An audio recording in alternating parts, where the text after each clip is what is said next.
गोविंद की जय जय श्री राधे जय जय श्री राधे। परम मंगलमय परात्पर अखिलेश्वर अखिल ब्रह्मांड नायक परात्पर परब्रह्म भगवान श्री कृष्ण की वांगमय प्रतिमूर्ति श्रीमद् भागवत महापुराण। दूर दूर से आई हमारी माताएं बहनें श्रोतागण भक्तगण, साधना टीवी श्रद्धा टीवी पर कथा का रसपान कर रहे सभी भक्तजन, सभी को जय श्रीमन नारायण, जय श्री कृष्णा, राधे राधे। कैसे हैं आप लोग? सदा आप अच्छे रहें, कृपा बनी रहे, आप सदा सुखी स्वस्थ रहें, सदा भगवान का स्मरण बनाए रखें। भगवान की इस पावन कथा में हमारी मैया श्रीमती राजरानी अग्रवाल जी, श्री राम प्रकाश अग्रवाल जी की पुण्य स्मृति में कथा का आयोजन आप करा रही हैं और आपके पुत्र प्रेम से कथा का रसपान करने के लिए भैया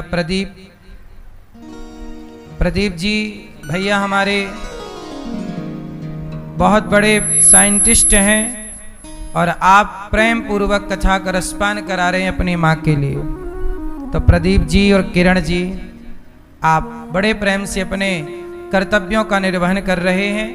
आप बहुत अच्छे वैज्ञानिक हैं और भारत के लिए काम करते हैं, रिसर्च करते हैं आप। और देखिए इतने बड़े वैज्ञानिक होके अपनी माँ को भागवत सुनवाने आ रहे हैं, स्वयं कथा सुन रहे हैं। पढ़ने लिखने का अर्थ ये नहीं कि हम संस्कृति से हट जाएं, पढ़ने लिखने का मतलब यह है कि हम अपनी संस्कृति से और जुड़ जाएं, और यही प्रदीप जी हम सबको सिखा रहे हैं। मैया किरण जी, अर्पित जी, आकृति अग्रवाल जी, आप बड़ोदरा गुजरात से हैं। आप रहने वाले तो चंदौसी संभल से हैं, पर बड़ोदरा में आपका काम है और आप वहाँ काम करते हैं। साथी पवन, स्वर्गीय पवन अग्रवाल जी, कमल रानी जी, प्रमोद, वीना रानी अग्रवाल जी, विनोद रेखा रानी अग्रवाल जी, विमल सुषमा रानी अग्रवाल जी, कुलदीप संगीता रानी अग्रवाल जी और अशोक जैन, रुक्मणी जी, अनिल, नीलिमा और समस्त अग्रवाल परिवार चंदौसी जिला संभल से आप आए हैं। प्रेम से कथा का रसपान आप कर रहे हैं। संजीव कुमार, साथी सीमा रानी अग्रवाल जी, भगवान आप सबको सुखी और स्वस्थ रखें। जीवन मिला है, कथा सुन रहे हैं आप लोग। जीवन बहुत खूबसूरत है, जिंदगी कैसी है? बहुत सुंदर है, जिंदगी बहुत खूबसूरत है। जिंदगी भी अच्छी है, ये जीवन भी अच्छा है, ये संसार भी अच्छा है, लोग भी बहुत अच्छे, पशु अच्छे, पक्षी अच्छे। परमात्मा ने कितनी रंग बिरंगी दुनिया बनाई है, बनाई कि नहीं? आकाश बनाया तो पाताल भी बनाया, पुरुष बनाया तो स्त्री बनाई, बड़े वृक्ष बनाए तो छोटे भी बनाए, बड़े फलदार पेड़ पौधे हैं तो छोटे फल वाले भी हैं। आकाश है तो पाताल है, माता है तो पिता है, भाई है तो बहन है, मित्र है तो शत्रु है, हरा है तो नीला है, पीला है, गुलाबी है। कितने रंग भरे हैं ईश्वर ने इस संसार में, कितने प्यार से ईश्वर ने बनाया ये संसार को। जिसकी रचना इतनी सुंदर, वो कितने बढ़िया तरीके से ईश्वर ने डिजाइन किया। कितनी खूबसूरत दुनिया है ये, है कि नहीं? समुद्र कितना सुंदर होता, कभी समुद्र के किनारे बैठिए, आपका मन बहुत शांत होगा, बड़ी शांति। नदी का किनारा पकड़िए, देखिए वो झरझर बहता पानी। कभी झरने के किनारे जाइए, देखिए कितना सुंदर। कभी जंगल देखिए, वादियां देखिए, बड़ा सुंदर सुंदर पर्वत पहाड़, कितना सुंदर है ना ये संसार, कितना सुंदर है। बोलो हाँ, लोग कितने सुंदर हैं यहाँ, पुरुष कितने सुंदर, स्त्री कितनी सुंदर, मिट्ठू कितना सुंदर, तोता, घास, हरियाली। आपके पार्क में यदि घास है, हरियाली है, कितना सुंदर वो पार्क होता है जहाँ हरा भरा होता है, पेड़ पौधे होते हैं। लोग कहते हैं पार्क बहुत सुंदर है। क्यों सुंदर है? क्योंकि वहां हरियाली है। बोलो हाँ। कितना सुंदर संसार ईश्वर ने बनाया। उस पार्क में यदि फूल खिले हों रंग बिरंगे, तो वो पार्क और भी सुंदर हो जाता है। मतलब परमात्मा ने प्रकृति कितनी सुंदर बनाई है। लेकिन हम लोग इस सुंदर प्रकृति में रहते हैं, लेकिन जो हमारी प्रकृति बन गई है ना, हम अपनी प्रकृति से परेशान हैं। क्रोध करने की प्रकृति हो गई है, अभिमान करने की प्रकृति बन गई है, निंदा करने की प्रकृति बन गई है। अब निंदा कर रहे हैं लोग, चुगली कर रहे हैं लोग, छल कर रहे हैं। ये सब आप हटा दीजिए। आपके अंदर से अभिमान को आप डिलीट कर दीजिए, आप ईर्ष्या द्वेष को डिलीट कर दीजिए, तो आप इस प्रकृति का आनंद ले पाओगे। संसार में आने का मजा है। आपके अंदर ना ये बुराइयां घुस जाने के कारण ना आप जी पाते हो, ना आप मर पाते हो। बहुत लोगों को जीना नहीं आता, जी रहे हैं, पर कुछ लोग क्या कर रहे हैं, बोले महाराज जी हम तो ढो रहे हैं, जिंदगी को बोझा समझ लिया, बड़े परे। कुछ लोग कहते हैं हमारा तो मन करता है मर जाएं, आत्महत्या कर लें। इतना भी तो बुरा नहीं है संसार के आत्महत्या कर ली जाए। क्यों इतना बुरा है क्या? इसलिए पहले के लोग जंगलों में रहना पसंद करते थे। क्यों? प्रकृति से जुड़े थे, कनेक्ट थे। आज प्रकृति से लोग हट गए। आज आप लोगों के घर में एक भी पेड़ नहीं, एक भी वृक्ष नहीं। आप लोग वृक्ष लगाना भूल गए। आप लोग, पहले के लोग पेड़ पौधों के बीच में रहते थे। हम बचपन में जिस घर में रहते थे उस घर के अंदर बड़े बड़े दो पेड़ थे, एक नीम का और एक बिल्व पत्र का। हम लोग उस पेड़ पर चढ़ करके बिल्व पत्र और बेल खाया करते थे, और नीम की दातूनी तोड़कर दातून नीम का किया करते थे, और पूरा दिन पेड़ की छांव में रहते थे। बड़ा सुकून, जहां पेड़ पौधे हैं, हरियाली है, सुकून है, शांति। इसलिए प्रकृति से जुड़ो। जो व्यक्ति प्रकृति से जुड़ा है वो सुखी है। जो प्रकृति से हट गया वो डिप्रेशन में है। इसलिए भगवान ने सुंदर जीवन दिया है, सुंदर संसार दिया है। हर व्यक्ति अपने भीतर की बुराइयां निकाले और प्यार मोहब्बत से रहे। राह में आए जो दीन दुखी, सबको गले से लगाते चलो। प्रेम की गंगा, सबके भीतर प्रेम हो तो बताइए संसार कितना अच्छा होगा। लेकिन सबके भीतर प्रेम ना होकर सबके भीतर क्या चली गई? घृणा, ईर्ष्या, द्वेष। क्या पाओगे इनसे? इसलिए किसी से ईर्ष्या ना करो, किसी से द्वेष ना करो, किसी से नफरत ना करो। कई लोग जलते हैं, अरे पड़ोसी बड़ी तरक्की कर गया। किसी पे क्यों जलते हो?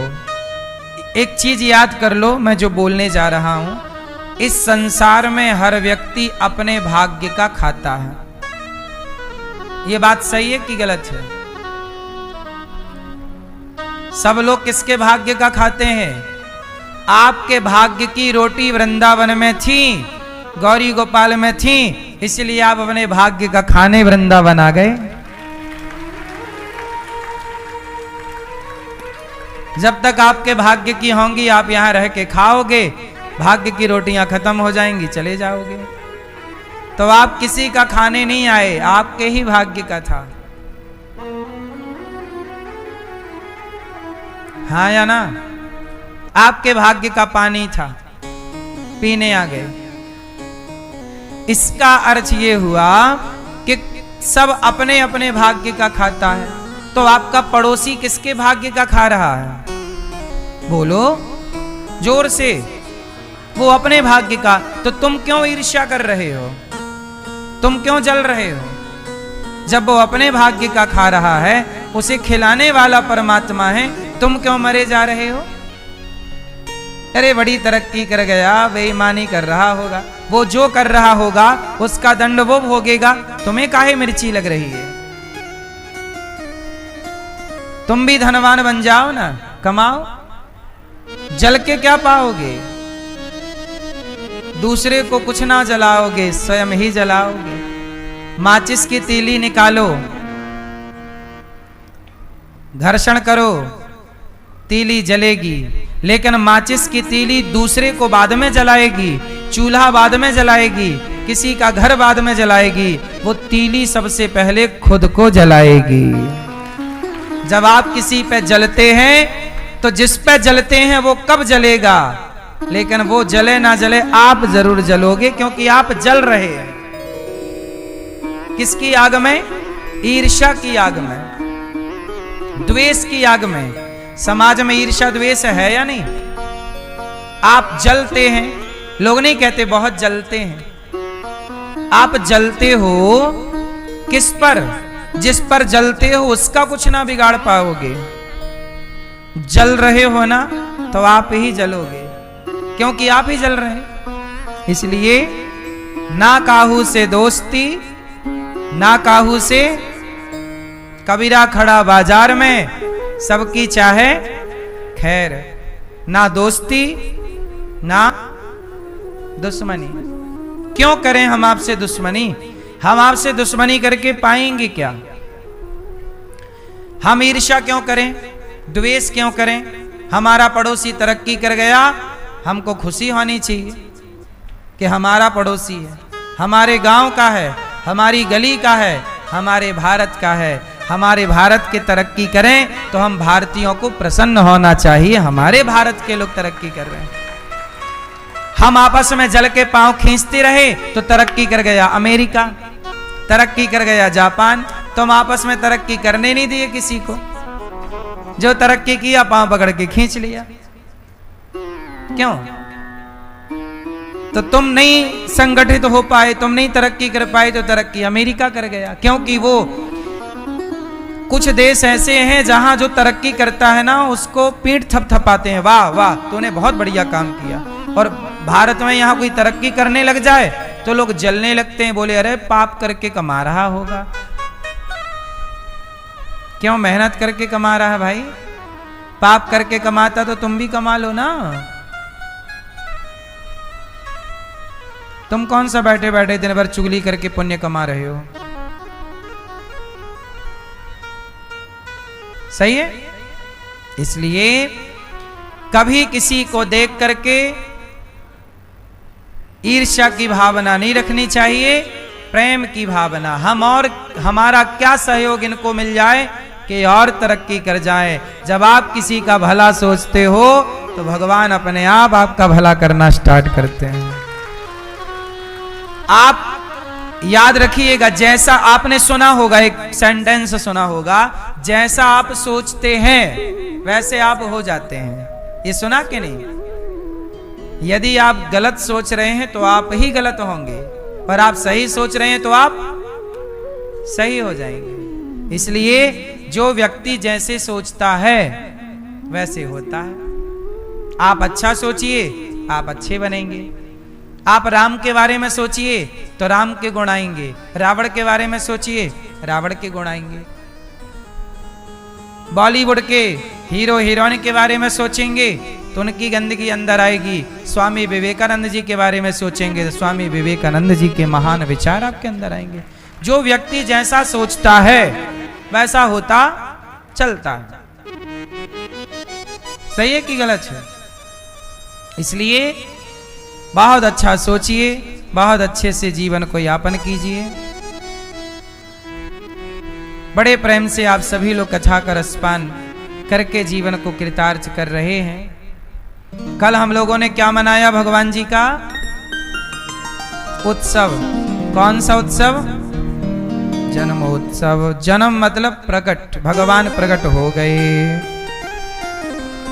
देखो भगवान क्यों प्रकट हुए? समाज में डिप्रेशन था, परेशानी थी, लोग तनाव में थे, तब भगवान श्री कृष्ण आ गए। कहाँ आए? ये बच्चे आज कथा सुनने आए हैं। कौन से स्कूल से आए बेटे? यहां जाओ सब लोग, जल्दी आओ। कौन से स्कूल से आए? जल्दी आओ, जल्दी आओ, यहां पर आओ। बच्चे भी देखो अब कथा सुनने लगे। बदल रहा हमारा भारत। अब स्कूल के बच्चे भी देखो कथा सुन रहे हैं। यहाँ बहुत सारे बच्चे आते हैं माताओं का दर्शन करने, गौरी गोपाल की सेवाओं का दर्शन करने। आओ यहाँ आओ। कहाँ से आए हो बेटा? मैनपुरी से आए हो। कितने बच्चे आए हैं? 19। तो आपके टीचर सर लोग कहाँ हैं? आ जाइए, आप लोग भी आइए फास्ट। तो कौन से स्कूल में पढ़ते हैं? सरस्वती शिशु मंदिर। ये संस्कार सरस्वती के ही हैं, कथाओं से जुड़े हैं।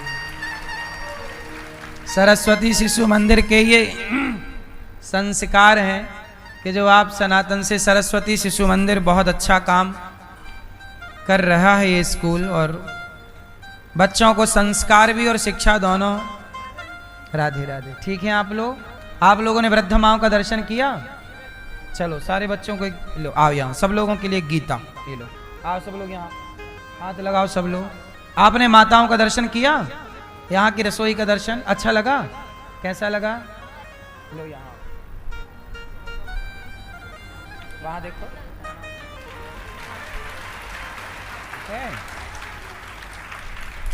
खुश रहो।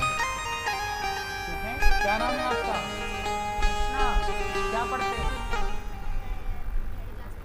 थर्ड हो। सुंदर। तो ये कितना अच्छा है ना कि हम बच्चों को स्कूल की पढ़ाई भी पढ़ें, थोड़ा गीता भी पढ़ें, थोड़ा सत्संग भी करें। ठीक है? बहुत प्रधानाचार्य आप हैं सरस्वती शिशु मंदिर के। सुंदर, अच्छे संस्कार देते होंगे आप बच्चों को, हमें पूरा भरोसा है। आप लोग भी कथाएं सुनते रहिए। खुश रहो बेटा, खुश रहो। चलिए बैठिए, सब भोजन कर लीजिए सब लोग, सब बच्चों को प्रसाद पवाइएगा। शिक्षा भी मिले हमें और संस्कार भी मिले, कितनी अच्छी बात है। पूतना देखो, भगवान आए इस धरती पे, प्रकट हुए। भगवान क्या होते हैं? भय प्रगट कृपाला दीन दयाला कौशल्या हितकारी। भगवान जन्म नहीं लेते, जन्म हम लेते हैं। जन्म लेते हैं तो हम मरते हैं, पर भगवान मरते नहीं, इसलिए उनका नाम है अजन्मा। वो जन्म नहीं लेते, वो प्रकट होते हैं। प्रकट हुए, लीला किए, चले गए, फिर आए। जैसे सूर्य प्रकट हो जाते हैं, दिन भर रहते हैं, फिर चले जाते हैं, फिर आ जाते हैं। सूर्य कहीं मरते थोड़ी हैं। अब रात हो गई तो आप ये थोड़ी बोल सकते हैं कि सूर्य मर गए, नहीं। रात हो गई, सवेरे फिर प्रकट होंगे। ऐसे ही भगवान प्रकट होते हैं, लीला करते हैं, चले जाते हैं, फिर जरूरत पड़ी फिर आ गए, फिर जरूरत पड़ी फिर आ गए, चले गए। राम आए, राम बन के, फिर लीला पूरी हो गई तो चले गए, फिर कृष्ण बन के आ गए, लीला पूरी हो गई, चले गए, फिर कलयुग में कल्की बन के आएंगे, लीला पूरी करके चले जाएंगे। ऐसे ही भगवान आते हैं, जाते हैं, आते प्रकट होते हैं। तो भगवान जब कृष्ण बनकर आए तो भगवान कृष्ण कहाँ आए? जेल में। आप लोग कहते हो गुरुजी हम बड़े परेशान हैं, बड़े कष्ट में हैं, बड़ा कष्ट। आप लोग तनिक तनिक कष्ट में ना व्यथित हो जाते हैं, परेशान हो जाते हैं। सोचिए, भगवान कृष्ण के जीवन में जितना कष्ट था, हमारे और आपके जीवन में इतना कष्ट हो ही नहीं सकता। बताओ, हो सकता है क्या? भगवान का प्राकट्य कहाँ हुआ? जेल में। सोचिए, जिसके माता पिता जेल में हो और वो भी निर्दोष। देवकी वसुदेव का क्या दोष था? उत्तर दो। देवकी वसुदेव का क्या दोष था? कोई दोष नहीं, पर निर्दोष देवकी वसुदेव को कंस ने कहां डाल दिया? जोर से, जोर से। क्यों डाल दिया? अच्छा, ये कंस इतना दुष्ट क्यों था? पता है आपको कंस के माता पिता कौन हैं? कंस के बारे में जानते हो? कौन था ये कंस? सुनो, कहते हैं ना कि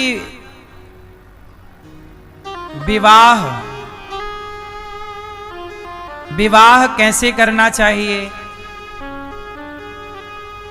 लोग ब्राह्मणों का विवाह ब्राह्मणों में हो, क्षत्रियों का क्षत्रियों में।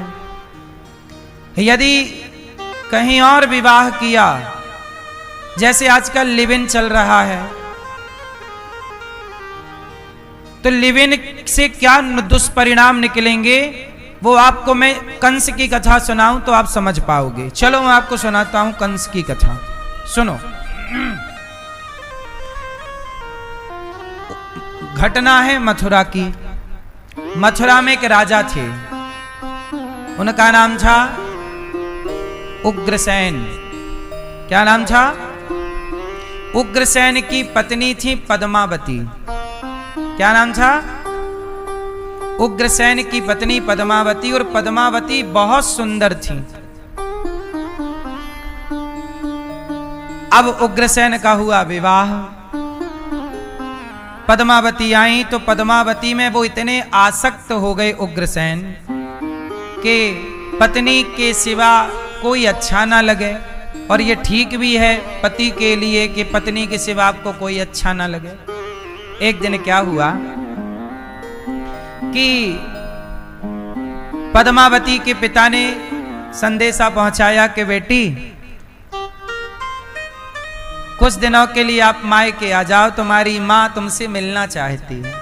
तो पद्मावती ने पत्र अपने पति को दिखाया कि मेरे पिता ने मुझे बुलाया है, आप आज्ञा दें तो मैं मायके चली जाऊं 15 दिन 1 महीने के लिए। तो उग्रसेन बोले कि देखो मेरा मन नहीं है कि तुम जाओ, मैं तुम्हारे बिना कैसे रहूंगा, तुम्हें छोड़ने का भी जी नहीं कर रहा है। और तुम अभी मेरा और तुम्हारा अभी नया नया विवाह है, इसलिए तुम मुझे छोड़ के मत जाओ। पर पद्मावती ने जिद की कि नहीं, मेरे पिता ने मुझे बुलाया है, आप मुझे आज्ञा दीजिए। तो पत्नी की प्रसन्नता के लिए उग्रसेन ने कहा कि आप जाओ। और उग्रसेन ने विदा कर दिया। अब वो पिता के घर गई। और जब पिता के घर गई तो वहां पर एक दिन क्या हुआ कि वो अपनी सखियों को लेके एक बगीचे में गई। और वहां पर एक सुंदर सा सरोवर था, तो वो नहाने लग गई। और जब वो नहा रही थी अपनी सखियों के साथ, वहां महिलाएं ही थी, वहां कोई पुरुष नहीं था। उसी समय एक गोभिल नाम का वहां से राक्षस गुजरा आकाश मार्ग से। क्या नाम था? गोभिल। क्या नाम था? गोभिल नाम का राक्षस गुजरा। उस राक्षस ने देखा पद्मावती को बहुत सुंदर है, भाई कौन है ये। उसको लगा कि ये मुझे कैसे मिले। देखो वो राक्षस की नियत डोल गई पद्मावती पर। अब पद्मावती पर नियत तो डोल गई, पर वो कर क्या सकता है? ऐसे थोड़ी जबरदस्ती जा सकता है। जबरदस्ती जाएगा तो वो पत्नी बड़ी पतिव्रता है, श्राप देके नष्ट कर देगी। तो गोभिल ने दिमाग लगाया क्या करूं। तो गोभिल ने, देखो राक्षस था पर इतना तपस्वी था, वो जान गया कि किसकी पत्नी है। लगाया, जान गया कि ये महाराज उग्रसेन की पत्नी है। तो सोचा एक काम करूं, मैं उग्रसेन का रूप बना लूं। तो गोभिल ने क्या किया, उग्रसेन का रूप बना लिया। और रूप बना के एक पेड़ के नीचे बैठ गया और उसने सुंदर सा संगीत छेड़ा, आवाज लगाई अपनी पत्नी को, सुनती हो? तो सखी आई, अरे महाराज आपकी जय हो, आप यहाँ कैसे? बोले मैं अपनी पत्नी के लिए आया हूं। पद्मावती आई और पद्मावती को पकड़कर, अब पद्मावती को लगा आप स्वामी यहाँ कैसे? अच्छा, पद्मावती नहीं समझ पाई कि ये राक्षस है, उन्हें लगा पति है। पर वो बोली कि आप कैसे आ गए? बोले तुम्हारे बिना रह ना पाया मैं और चला आया। तो उनके पति बोल भी रहे थे कि तुम्हारे बिना मैं कैसे रहूंगा। तो पद्मावती को लगा शायद ये रह नहीं पाए इसलिए आ गए। तो उस राक्षस ने पद्मावती का पकड़ा हाथ और ले गया जंगल। और वहां उसने पद्मावती के साथ रमण किया। उसके साथ संबंध बनाए। फिर क्या हुआ, पद्मावती को डाउट हुआ कि मेरे पति के शरीर में कुछ निशान थे पर इसके शरीर में नहीं है, गुप्तांगों में वो निशान नहीं है। तो वो पहचान गई कि ये तो मेरा पति नहीं है। पद्मावती ने कहा, मूर्ख तू कौन है, सच्ची सच्ची बता, तू कौन है जो मेरा पति बन के आया है। तब वो अपने राक्षस रूप में आ गया। बोले मैं गोभिल नाम का राक्षस हूं। बोले तुम अच्छी लगी तो मैंने तुम्हारे साथ समय बिता लिया। पद्मावती बोली मैं तुम्हें श्राप दे दूंगी। गोभिल बोला काय का श्राप दोगी, तुम पतिव्रता थोड़ी हो। बोले मैं पतिव्रता हूं, पति के सिवा किसी का स्मरण नहीं करती। हाँ बड़ी पतिव्रता हो तो मेरे साथ क्या कर रही थी। बोले तुम पतिव्रता थी तो तुम्हारे पति रोक रहे थे कि हम तुम्हारे बिना नहीं रह पाएंगे। पतिव्रता नारी कभी अपने पति की आज्ञा का उल्लंघन नहीं करती, तुम पति की आज्ञा उल्लंघन करके आई हो, इसलिए तुम मुझे श्राप नहीं दे सकती हो। तुम मुझे श्राप देने की अधिकारिणी। सोचिए वो गोभिल जान गया ना सब पूरी कहानी। तो वो अब क्या हुआ, वो तो चला गया। अब ये हो गई गर्भवती, पद्मावती क्या हो गई, गर्भवती। अब ये गई और अपने पिता से सारी बात बताई। पिता को तो बताया पर पिता ने बोला कि बेटी ये बात तू अपने पति को मत बताना। तो तुरंत पिता ने भिजवा दिया। पद्मावती आ गई और उग्रसेन के साथ रहने लगी। उग्रसेन को कुछ बताया नहीं और उनका जो बेटा हुआ वो बेटा ही कंस कहलाया, क्योंकि वो एक राक्षस का। अब ये आपको यहां मैं क्यों बोल रहा हूं, इस बात को आप लिव इन के तरीके से समझो। जो स्त्री अपने पति के साथ है, पत्नी के साथ है, उनकी संतान तो पवित्र होगी। क्या होगी, पवित्र होगी। पर जहां आप पति पत्नी के बीच में कोई तीसरा एंट्री कर जाए तो वहां संतान कभी सात्विक नहीं हो सकती। आप 4 के साथ यदि रह चुकी हैं या रह चुका है लड़का, जो पुरुष 4 महिलाओं के संग रह चुका या जो स्त्री 4 पुरुषों के संग रह चुकी, उनकी संतान समाज के हित में नहीं हो सकती। जैसे कंस का काम राष्ट्र के हित में नहीं था, वो राष्ट्र विरोधी कार्य करता था, इसलिए ना उसे मारने के लिए भगवान को अवतार लेना पड़ा। तो ये वो कंस है जो अपनी बहन को भी मारना चाहता है। कंस की चचेरी बहन देवक राजा की बेटी का नाम देवकी है। और देवकी को जब पता चला कंस को कि देवकी का 8वां गर्भ मेरा काल है, ये जो कथा मैंने सुनाई ना, ये पद्म पुराण में लिखी है, भूमि खंड में। तो इस तरह से कंस अपनी बहन को पकड़ता है बाल, बोले मार दूंगा। अब बताइए कोई भाई अपनी बहन का मर्डर कर सकता है? उत्तर दो। कोई भाई अपनी बहन को मार सकता है? सच्चे माता पिता के संयोग से जो संतान होती है उसका आचार विचार अलग होता है। और जहां माता पिता में कुछ विकृति आ जाए, कुछ मिलावट हो जाए, तो वहां संतान का स्वभाव बदल जाता है। ये सूक्ष्म विचार है, इसे विचार करिएगा। ये सब विचार की बातें हैं, ये सबके बस की बातें नहीं है। जो लिव इन में रह रहे हैं उन लोगों को मेरी बात क्यों अच्छी लगेगी? जो 4 जगह घूम रहे हैं यहां वहां पर स्त्री पर पुरुष के साथ, भला वो मेरी बात को क्यों स्वीकार करेंगे? गलत व्यक्ति स्वीकार नहीं कर सकता, सही व्यक्ति ही सही बातों को स्वीकार करता है।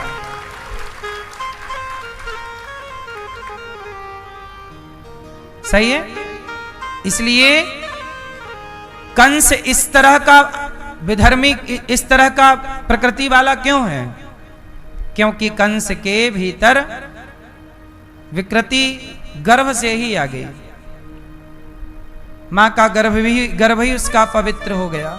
इसलिए जब पराया पुरुष आपको स्पर्श कर देता है तो आपका गर्भ अपवित्र। पराया पुरुष जब आपके साथ संबंध बना ले, पराई स्त्री के साथ आप संबंध बना लो, पराये पुरुष के साथ आप संबंध बना लो, तो आपका तेज, आपका गर्भ अपवित्र हो जाता है।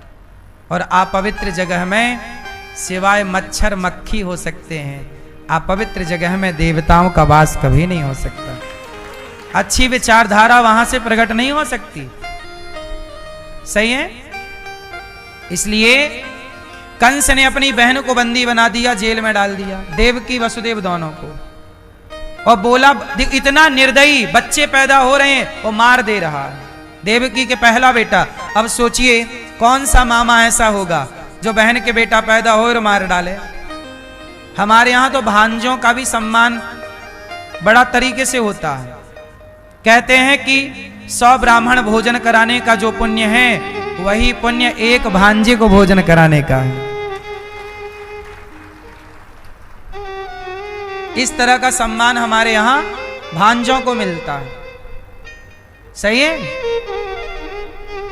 भांजे समझते हो ना, भानेंज, भांजे, बहन का बेटा। तो